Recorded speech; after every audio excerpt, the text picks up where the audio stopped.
This is the TTK. As you can see, the device has an external battery.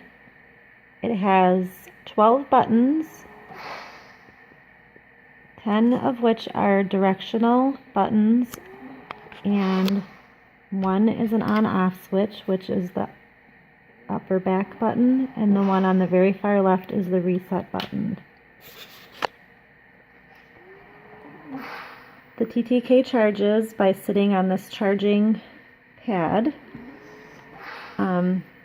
It goes on like this, and we can tell it is charging when the blue light on the charger comes on, and there is a red light, which is kind of hard to see under here, but a red light on the retainer showing that it is charging. The first step to using the TTK is we need to connect it to the computer using Bluetooth. So we pull up the Bluetooth screen on the computer. We need to reset the TTK before we attempt to connect it to the computer, which, as I said, is the button on the far left. So we lightly tap that. The TTK starts to flash blue a little faster initially, and eventually will go into a slower blue flashing.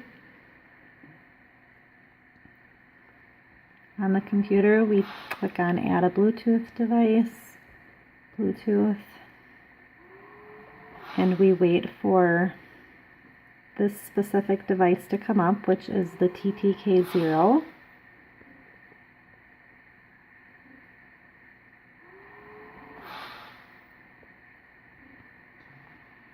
Sometimes takes a couple minutes.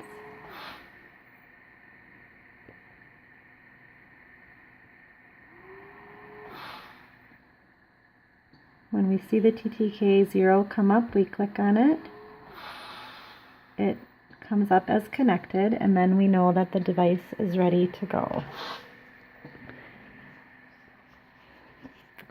The device, this is Nick, and the device is put into his mouth with the buttons facing down. The buttons are activated by him using his tongue. As you can see, he is able to run the computer using the various buttons on the keypad.